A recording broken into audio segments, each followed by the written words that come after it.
దిత్వా తుఫానుతో శ్రీలంక వణికిపోతోంది. చిగురుటాకులా వణికిపోతోంది శ్రీలంక.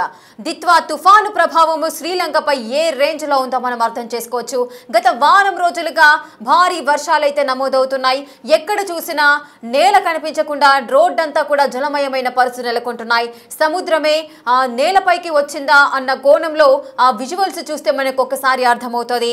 చిగురుటాకులా వణికిపోతోంది శ్రీలంక. దిత్వా తుఫానుతో శ్రీలంక అతలాకుతలమవుతోంది. మృతుల సంఖ్య విషయానికి వచ్చినట్లయితే ఈ భారీ వర్షాల ప్రభావంతో 130 మంది మృతుల సంఖ్య అయితే పెరిగిపోయింది. ఇక 150 మంది వరకు అయితే గల్లంత అయినట్లుగా అఫీషియల్ గా అయితే అనౌన్స్ చేస్తున్నారు. ఇక అధికారిక లెక్కల ప్రకారం అయితే 130 మృతుల సంఖ్య, 150 మంది గల్లంత అని చెబుతున్నారు. ఇక లెక్కలోకి రాని వారి సంఖ్య ఏ విధంగా ఉందో మనం అర్థం చేసుకోవచ్చు. అటు ముఖ్యంగా కొలంబో, కెలనియా, వెల్లాంపిటియా, కడువేల ప్రాంతాల్లో ఎక్కువగా వర్షపాతం నమోదవుతోంది. ఏకంగా 30 సెంటీమీటర్ల వర్షపాతం నమోదవుతోంది. వారం రోజులుగా భారీ వర్షాలైతే నమోదవుతున్నాయి. ఎక్కడ చూసినా జలమయమైన రోడ్లు మాత్రమే కనిపిస్తున్నాయి. జలమయము కాదు, నదులే రోడ్లపైన ప్రవహిస్తున్నాయా, నదులే రోడ్లపైకి వచ్చాయా అన్న రేంజ్లో అక్కడ వాతావరణ పరిస్థితులు కానీ అక్కడ భౌగోళిక పరిస్థితులు మనం చూసుకున్నట్లయితే అర్థమవుతోంది. ఇక కొంతమంది మాత్రము అక్కడ సిచ్యువేషన్ చూసినప్పుడు నేలపైన ఉండలేకుండా, ఇళ్లలో ఉండలేక, బయటికి రాలేక ఎన్నో అవస్థలు పడుతున్నారు. వారంతా కూడా ఇళ్లపైకి ఎక్కి ఆర్తనాదాలు చేస్తూ కాపాడండి అంటూ కూడా వారు ఆర్తనాదాలు చేస్తున్న సందర్భాలు నెలకొన్నాయి. ప్రజెంట్ మీరు బిగ్ టీవీ స్క్రీన్ పైన విజువల్స్ చూడొచ్చు. హెలికాప్టర్ ద్వారా రెస్క్యూ చేస్తున్నారు చాలా మందిని. కొంతమంది అక్కడ భారీగా చుట్టుపక్కల ప్రాంతం మొత్తంలో వరదలు చేరుకోవడంతో ఆ వరద నీరు చుట్టుముట్టడంతో బయటికి రాలేక, ఎక్కడికి వెళ్లాలో తెలియక ఇంటి పైకి ఎక్కి ఆర్తనాదాలు చేస్తున్నారు. ఇక మరికొంతమంది సేఫ్ జోన్ కి తీసుకువెళ్లాలంటూ కూడా అక్కడి నుంచి వారున్న ప్రదేశం నుంచి రెస్క్యూ చేస్తున్న సిబ్బంది దగ్గరకు రావడము, ఆ రెస్క్యూ వాహనంలో వారందరినీ కూడా ఎక్కించి సురక్షిత ప్రాంతాలకు తరలించడాన్ని మనం చూస్తున్నాం.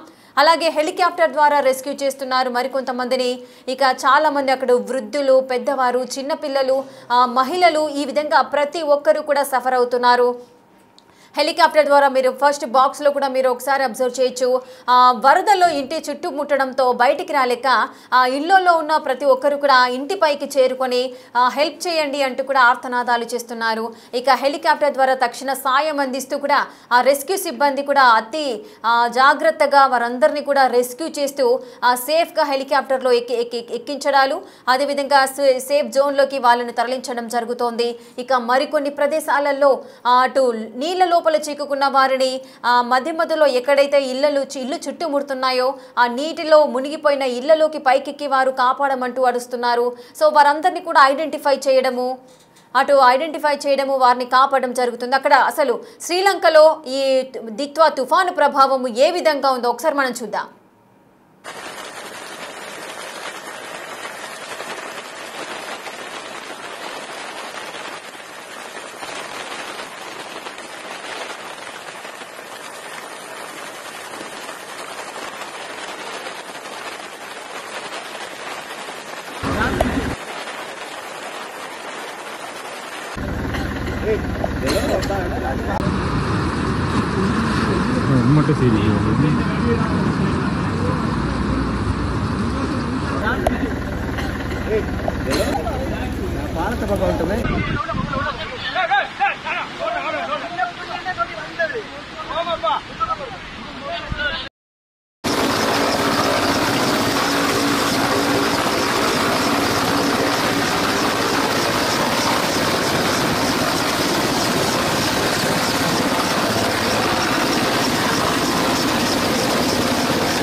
దిత్వా తుఫాను ప్రభావంతో శ్రీలంకలో ఎటువంటి పరిస్థితులు ఏర్పడ్డాయో మనం చూడొచ్చు. చాలా మంది నిరాశ్రయులైపోయారు. 130 మంది మృతుల సంఖ్యగా ఉంది. 150 మందికి పైగా జనాలు ఎక్కడా కనిపించకుండా అదృశ్యమైపోయిన సందర్భాలు నెలకొన్నాయి. మీరు బిగ్ టీవీ స్క్రీన్ పైన విజువల్స్ ఒక్కసారి మీరు చూసుకున్నట్లయితే అసలు దిత్వా తుఫాను ప్రభావము ఎంత మేరకుందో మీకు అర్థమవుతోంది. భారీగా వర్షాలైతే కురుస్తున్నాయి. గత వారం రోజుల నుంచి ఎడతెరిపి లేకుండా వర్షపాతం అయితే నమోదవుతుంది. ఈ అధిక వర్షాలు విపరీతమైన గాలుల వేగం కూడా గంటకు 3 నుంచి 4 కిలోమీటర్ల వేగంతో 8 కిలోమీటర్ల వేగంతో ఈ విధంగా లెక్కలేనంత వేగంతో కూడా గాలుల వేగం అనేది నమోదవుతోంది. చాలా మంది నిరాశ్రయులైపోయినారు.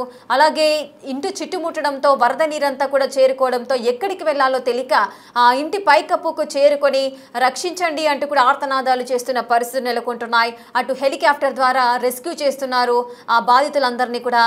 ఇంకా బాధితులలో కూడా అటు చిన్న పిల్లలతో పాటు పెద్దవారు, వృద్ధులు, ప్రతి ఒక్కరు, మహిళలు, ఈ విధంగా ప్రతి ఒక్కరు కూడా ఆ సాయం కోసం ఎదురు చూస్తున్న పరిస్థితులు నెలకొన్నాయి. ఇక దేశంలో కూడా హై అలర్ట్ అయితే ప్రకటించారు. అసలు శ్రీలంక పరిస్థితి ఏ విధంగా ఉంది, దిత్వా తుఫాను ప్రభావం ఇంకా ఎన్ని రోజులు ఉండే అవకాశాలు ఉన్నాయి, మరి అధికారులు ఎటువంటి చర్యలు చేపడుతున్నారు, ఈ డీటెయిల్స్ అన్ని కూడా మా ప్రతినిధి శివ అందిస్తారు. శివ, శ్రీలంకలో దిత్వా తుఫాను ప్రభావము విపరీతంగా ప్రభావాన్ని అయితే చూపిస్తోంది. గత వారం రోజుల నుంచి కూడా విపరీతమైన భారీ వర్షాలు నమోదవుతున్నాయి. చాలా మంది నిరాశ అయిపోయారు. 130కి పైగా ప్రజలు ప్రాణాలు కోల్పోయినట్టుగా సమాచారం అయితే అందుతోంది. పూర్తి డీటెయిల్స్ ఏంటి శివ? రైట్ మరొక దిత్వా తుఫాన్ తో శ్రీలంక అంతా కూడా అసలకుతమైంది. ఈ తుఫాను బీభత్సం వల్ల అక్కడ ప్రజలందరూ కూడా చిగురుటాకుల్లా వణికిపోతూ ఉన్నారు. అంటే వారం నుంచి భీకర స్థాయిలో వర్షాలు పడుతున్న నేపథ్యంలో దాదాపు 130 మందికి పైగా కూడా మృతి చెందారు. అనేక మంది గాయపాలయ్యారు. సుమారు 150 మంది కళ్ళంతైనట్లుగా కూడా అధికారులు చెప్తా ఉన్నారు. ఇక కొలంబియా, కెలనియా, వెల్లంపీటియా, కడిగర ప్రాంతాల్లో కూడా భారీగా ఈ ఈదురుగాలులు వర్షాల వల్ల అక్కడున్న ప్రజలందరూ కూడా ఇబ్బందులు ఎదుర్కొంటూ ఉన్నారు. ఏకంగా 30 సెంటీమీటర్ల వర్షపాతం నమోదైనట్లు కూడా వాతావరణ శాఖ తెలియజేసింది. భారీ వర్షాలతో రోడ్లన్నీ కూడా నదులను తలపిస్తున్నాయి.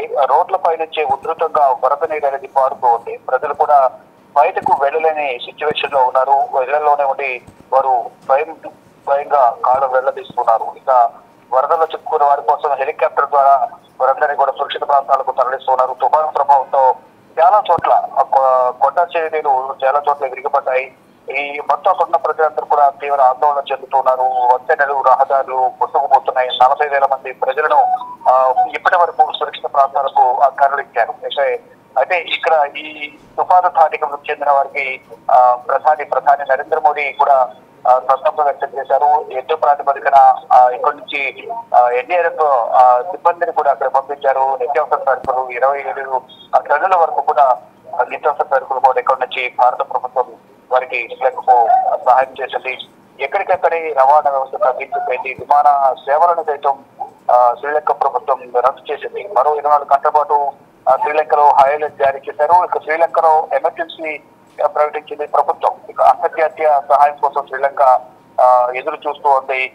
ఇక ఇటు నిత్యావసర సరుకులను భారత్ కూడా పంపించింది. మరోవైపు ఇటు భారత్ కు సంబంధించిన అందులో తెలుగు ఏపీకి సంబంధించిన 7 ఏపీ వాసులు కూడా అక్కడ శ్రీలంక ఎయిర్పోర్ట్ లో ఉన్నట్లు తెలుస్తోంది. దుబాయ్ నుంచి చెన్నై వస్తుండగా తుఫాను వల్ల శ్రీలంకలోనే ఆ విమానం దూసుకుపోయింది. 3 రోజులుగా సాయం కోసం వారందరూ కూడా ఎదురు చూస్తూ ఉన్నారు. సెల్ఫీ వీడియోలు పంపించి వారికి కుటుంబ సభ్యులకు సమాచారం ఇచ్చినట్టు జరుగుతుంది. వీరిలో 3 నెల్లూరు వాసులుగా కూడా గుర్తించారు. మరో 4 కడప జిల్లాకు సంబంధించిన వాసులుగా గుర్తించారు. అయితే సహాయక చర్యలు అయితే కొనసాగుతున్నాయి. స్థానికంగా ఉన్న ప్రజలకు కూడా సహాయ చర్యలు అందిస్తున్నారు. ఎవరైతే ఎక్కడి నుంచి అక్కడ దిక్కున్నారో వారందరికీ కూడా సహాయ చర్యలు అందించేందుకు అంటే ఇప్పటికప్పుడు అక్కడి నుంచి తీసుకోవడానికి కూడా ఎటువంటి రవాణా సౌకర్యం అందుబాటులో లేకపోవడంతో వారందరూ కూడా అక్కడ సురక్షితంగా ఉండాలి అనేది కూడా ఇక్కడ నుంచి ప్రభుత్వం, ఇటు కేంద్ర ప్రభుత్వం అని ఇటు ఆంధ్రప్రదేశ్ ప్రభుత్వం కూడా వారికి సూచించినట్టు తెలుస్తోంది. అంటే ఇప్పుడు రవాణా వ్యవస్థకు కంప్లీట్ గా స్తంభించిపోయింది. రోడ్లపై కూడా వాహనాలు రావడానికి అవకాశం లేకుండా పోయింది. మరోవైపు విమాన రాకపోకలకు సంబంధించి కూడా ఎటువంటి అవకాశం లేని నేపథ్యంలోనే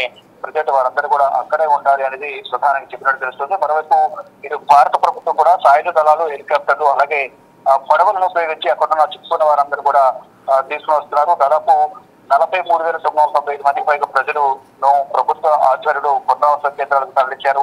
మరోవైపు తమిళనాడు, పుదుచ్చేరి మరియు దక్షిణ ఆంధ్రప్రదేశ్ తీర వైపు ఈ దిత్వా తుఫాన్ అనేది కదులుతున్నట్టుగా కూడా భారత వాతావరణ శాఖ తెలిపింది. ఇక నవంబర్ 30న తీరాన్ని తాకే అవకాశం ఉందని భారత వాతావరణ శాఖ కూడా తెలిపింది. అయితే తమిళనాడు కూడా రెడ్ అలర్ట్ జారీ చేశారు. ప్రజలు శ్రీలంకలో ఈ తుఫాను తీవ్రత్వం వల్ల ప్రజలందరూ కూడా తీవ్ర ఆందోళన చెందుతున్నారు. సహాయక చర్యలు ఇంకా కొనసాగుతూనే ఉన్నాయి. ఇటు భారత ప్రభుత్వం కూడా సహాయక చర్యలు అక్కడ వారికి సహాయం అందిస్తూ ఉంది.